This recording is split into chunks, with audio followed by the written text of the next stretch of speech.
بسم اللہ الرحمن الرحیم۔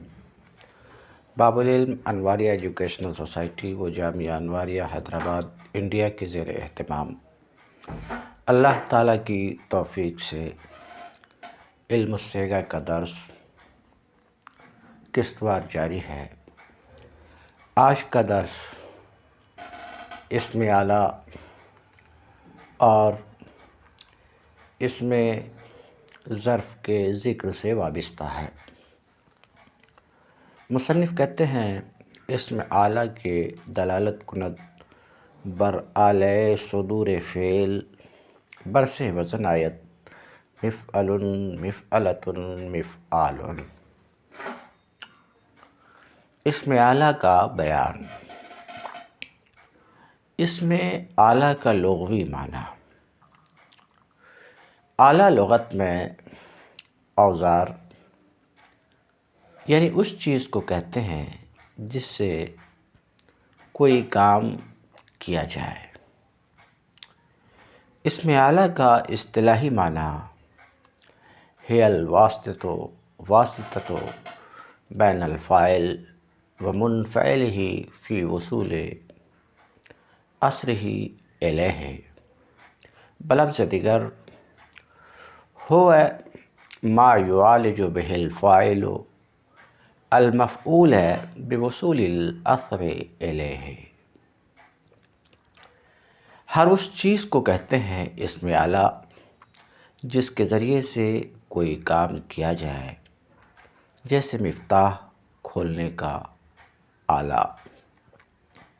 بلفظ دیگر اس اسم مشتق کو کہتے ہیں اسم اعلیٰ، یعنی اسم اعلیٰ اس اسم مشتق کو کہتے ہیں جو فعل کے صادر ہونے کے آلہ پر دلالت کرے، جیسے من شعر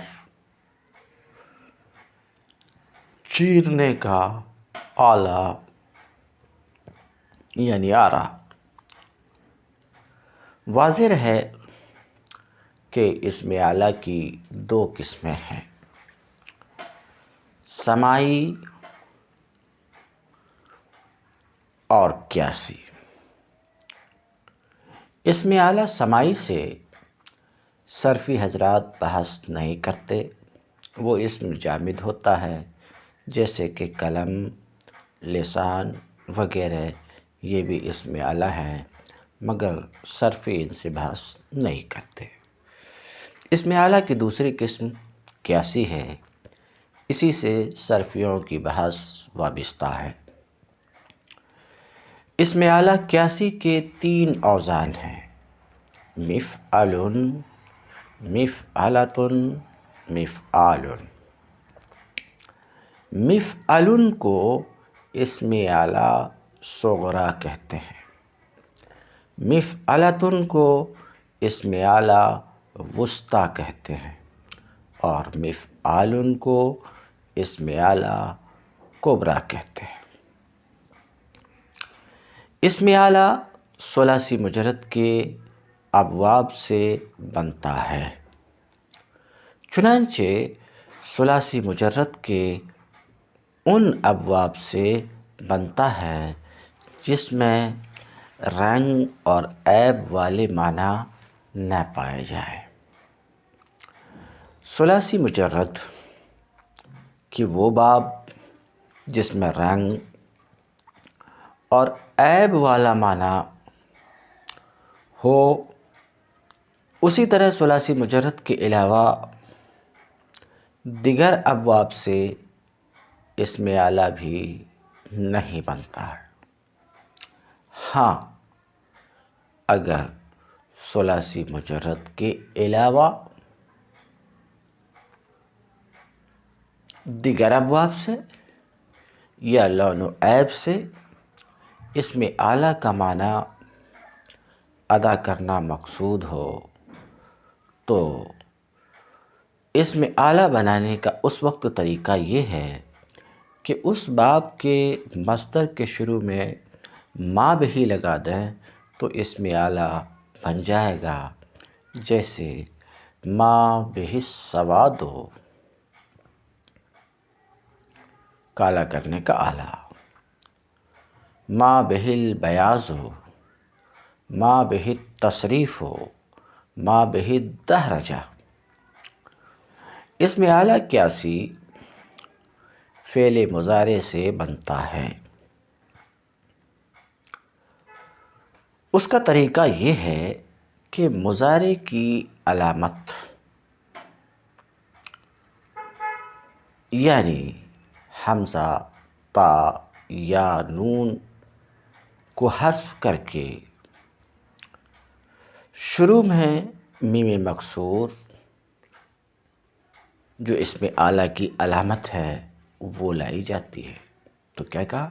سب سے پہلے آپ کو علامت مضارع کو حذف کرنا ہے، اور علامت مضارع کو حذف کرنے کے بعد اسم اعلیٰ کی جو علامت ہے، اسم اعلیٰ کی جو علامت ہے میم مکسور، اس علامت کو لانا ہے. عین کلمہ کو فتحہ دینا ہے اور لام کلمہ پر تنوین کو بڑھا دینا ہے. ایسا کرنے سے اسم اعلیٰ بن جائے گا. البتہ اسم اعلیٰ کبریٰ میں عین کلمہ کے بعد الف کا اضافہ کرنا ہوتا ہے. تو اسم اعلیٰ کبریٰ میں عین کے بعد الف کا اضافہ کریں، اور اسم اعلیٰ وسطیٰ میں تا کا اضافہ کر کے اس پر اعراب ظاہر کر دیا جائے تو ہو جائے گا مفعل، مفعلۃ، مفعال. اسم اعلیٰ کے یہ 3 اوزان ہیں. لفظ اعلیٰ اصل میں اولۃ تھا، اولۃ، واو متحرک ماقبل اس کے مفتوح. ابھی چند صفحات کے بعد قاعدہ نمبر 7 میں یہ بات آئے گی کہ واو متحرک ماقبل مفتوح ہو تو واو کو الف سے بدل دیا جاتا ہے. اس قاعدہ کی وجہ سے واو کو جب آپ نے الف سے بدلا تو اولا سے اعلیٰ ہو گیا. اسم اعلیٰ کے اوزان میں کچھ اوزان سماعی اور شاذ بھی ہیں جو فعل سے مشتق ہیں، جیسے منخل، چھلنی. نہ یہ مفعل کے وزن پہ ہے، نہ مفعلۃ کے وزن پہ ہے، نہ مفعال کے وزن پر ہے. یہ سماعی ہے. اسی طریقے سے مسعت، نسوار کی ڈبیا، المدک کوٹنے کا آلہ، المدہن تیل کی شیشی، المکحلہ سرمدانی. بعض اسماء اعلیٰ جامد بھی ہوتے ہیں یعنی مصدر سے ماخوذ نہیں ہوتے ہیں، جیسے قدوم، سکین، جرس، فاس، قلم، ناکور. مفعال کا وزن اسم مبالغہ اور اسم اعلیٰ